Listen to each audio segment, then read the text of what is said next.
Today, we're talking about biblical diseases. It's a heavy term, isn't it? It immediately makes you think of plagues or something ancient and just unstoppable. But what we're actually looking at today is something very real, very current, and honestly terrifyingly biological. Mm. We're diving into onchocerciasis. Which is a bit of a mouthful, so let's just stick to the name most of the world knows it by: river blindness. So our mission today is, I guess, threefold.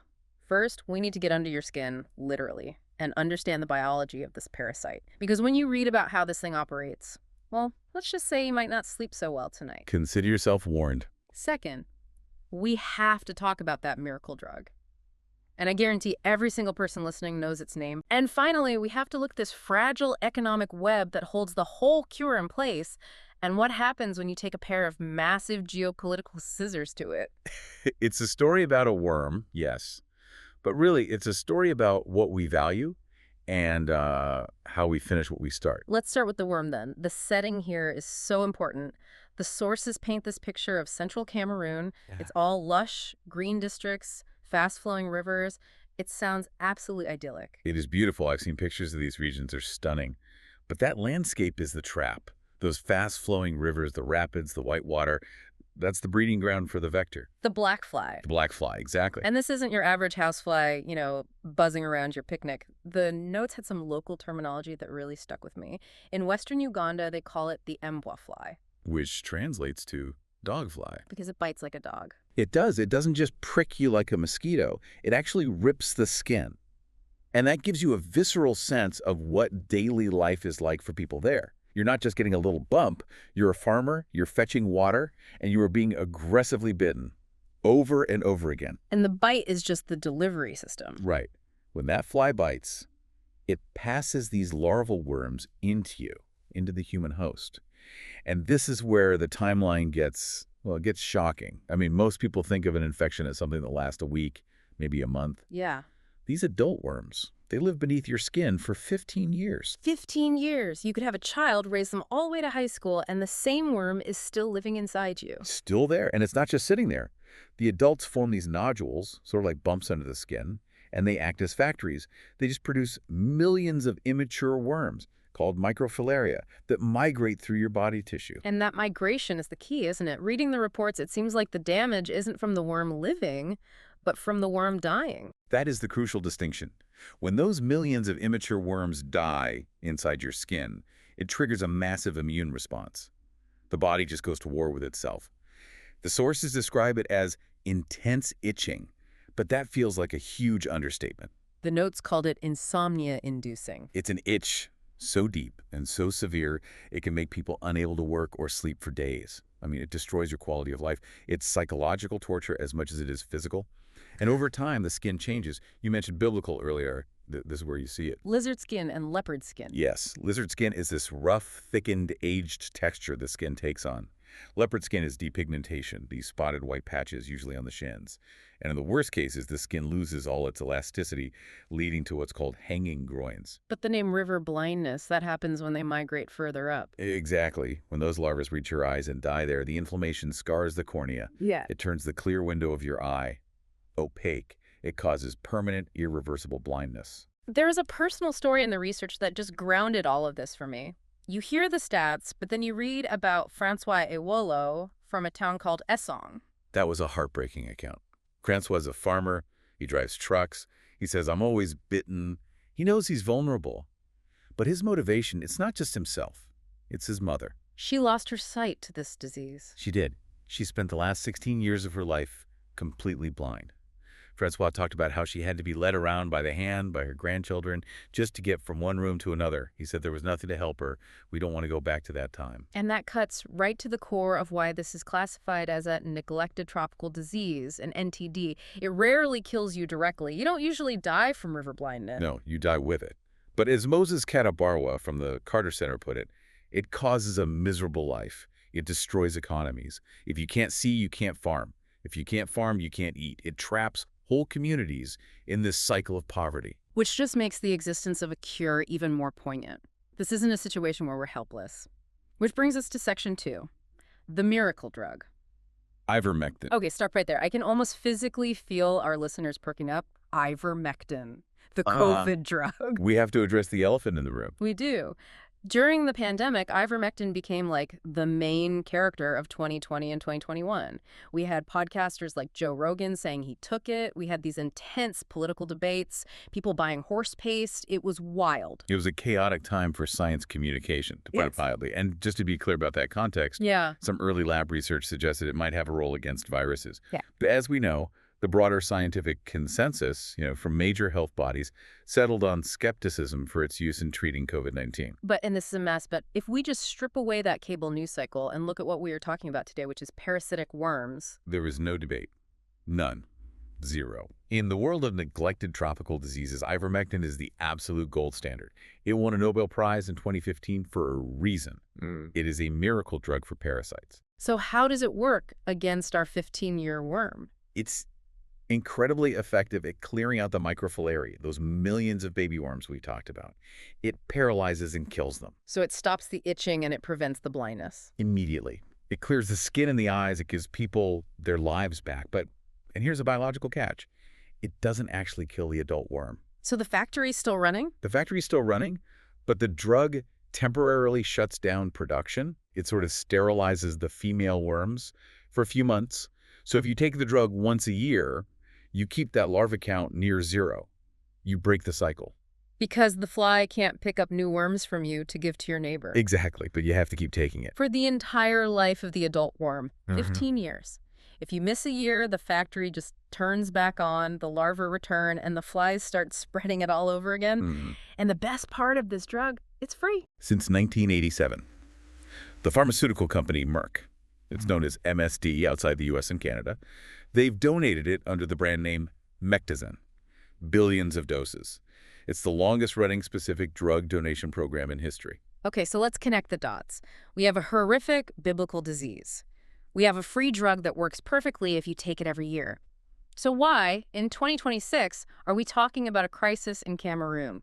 Because free isn't really free. The logistics. This is the last mile problem. You can have a shipping container full of free Mectizin sitting in the capital city, Yaoundé.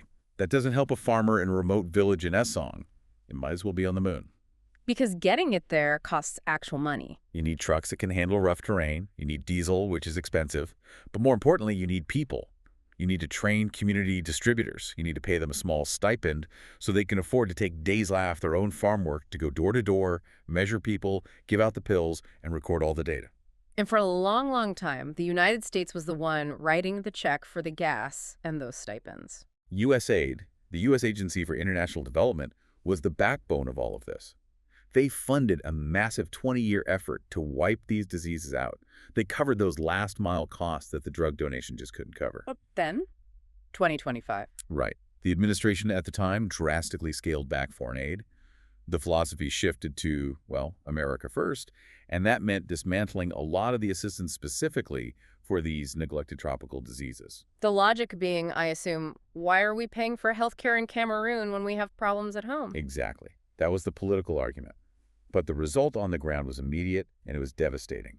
We have reports from a Dr. Sil Mabwang. He's the head of health services in the center region of Cameroon. This part of the notes was just striking. For years, since 1994, they had gone door to door, every single year, like clockwork. The villagers expected them. And in 2025, nothing.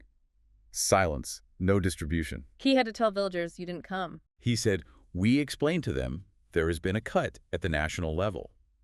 I mean, imagine having that conversation. You're a doctor, you know the cure exists, you know it's sitting in a warehouse, but you can't get the $50 for gas to bring it to the people who are going blind without it.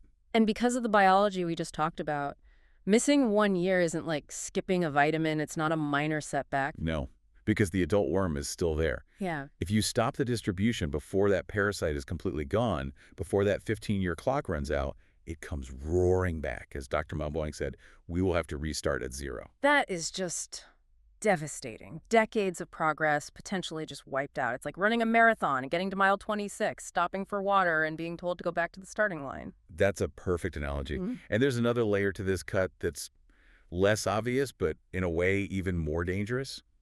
Surveillance. This is the data side of it. Right. How do you know if you've won? How do you know when you can stop giving out the drugs? You can't just guess.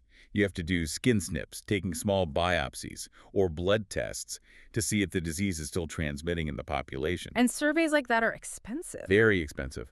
They require labs, technicians, travel. The U.S. funding paid for almost all of that. So without that money, countries are literally flying blind. They might be 99% of the way to elimination, or they might be seeing a huge resurgence, and they don't know. That's a terrifying thought, fighting a blinding disease while blindfolded. It really is. It's mismanagement of the highest order. So we're in February 2026, the money was cut, the programs were dismantled, but people are resilient. The sources highlight something incredible: adaptation. How are countries even handling this? Well, when the cash dries up, necessity becomes the mother of invention. The big strategy shift now is something called integration, or piggybacking. Which sounds efficient on paper. How does that work? Historically, global health worked in these silos. You have one truck for river blindness, 2 weeks later, a different truck for malaria. 2 weeks after that, another team for polio. Inefficient, redundant. Very. Yeah. But now, with resources so scarce, they're trying to combine them. The notes mention Madagascar as a huge success story. They combined the drug distribution for lymphatic filariasis, another nasty parasitic disease, with their polio vaccination campaigns. Which makes total sense. If you're already knocking on the door for polio, just hand out the pills for the other thing, too. And it worked. They reached 100% coverage. Other places are combining it with school feeding programs or, bed net distribution for malaria. It seems so obvious. Why weren't they doing this before? Because simple on paper is messy in practice. As Dr. Patrick Lamy from the Task Force for Global Health points out, the logistics are a nightmare. Polio drops are for kids. Ivermectin is dosed by fight and not for pregnant women. Malaria nets are per household. Right. So trying to get one volunteer to manage all those protocols, carry all those supplies, and record all that different data, It's a big ask. it's a huge ask. And remember the economics. Those community health workers, they relied on those stipends, maybe $20 or $30. That came from the U.S. aid for each separate campaign. If you combine 3 campaigns into one, they lose that income. So you're asking them to do 3 times the work for 1/3 of the pay. Exactly. And these are people who are already just scraping by. So there's resistance. You can't just keep piling responsibilities onto the lowest paid people in the system and expect it all to hold. But there is a glimmer of hope in the immediate term, right? A sort of bridge over this gap. There is. After the news of the cuts broke, Helen Keller International received an anonymous donation. I always love a mysterious benefactor in these stories. It was enough to cover 1 year of campaigns in West Africa, paying for that last-mile delivery that was missed. That's huge. That buys them time. It's a lifeline. Dr. Mabwang is hoping to restart those door-to-door campaigns this year. But it doesn't cover the surveillance. It keeps the treatment going, but we're still missing the data. Dr. Lamy made an interesting comparison to the COVID-19 pandemic about this gap. He did. He compared this aid cut gap to the distribution gap we saw during the early days of COVID. The good news is, in many places like Cameroon, they had been treating for so long that transmission was already very low, so the disease didn't just, explode instantly. So if they were already close to the finish line, they might be okay. They might be able to get back on track. But for the least developed countries, places like Somalia or Sudan, where infection rates were still high, this kind of gap could be catastrophic. So let's bring this all together. We have an ancient disease, we have a modern, effective, free cure, but we have a broken delivery system because of shifting global politics. That's the summary. And we have to remember, these are classified as neglected tropical diseases for a reason. They affect the poorest billion people on the planet. They don't generate profit, so they don't generate attention until it's too late. The sources mention that Cameroon aims to take over the program fully by 2027. That's the goal. Country ownership. They want to run it themselves. But they'll have far less money than they had with USAID. As we wrap up, I'm left thinking about that word elimination. It's a powerful concept, not just control elimination, wiping it out. We are so close with some of these. The notes mention guinea worm, another parasite. There are only 10 human cases globally. Last year, 10. We are tantalizingly close to wiping these things off the face of the earth. We could be the generation that ends them for good. And that leads me to my final thought for you, for the listeners. When we look at aid and budgets and spreadsheets, it's so easy to see numbers. It's easy to see waste or foreign entanglement. But when you look at river blindness, you see a finish line. We are 99% of the way there. And the hardest part is always that last 1%. It is. But I want to leave you with this question. Is it a moral failing to stop when we are that close? Knowing that stopping at 99% doesn't mean staying at 99%. It means sliding all the way back to zero. It means spending the same money all over again 10 years from now and counting the cost in human sight in the meantime. That is the question we all need to consider.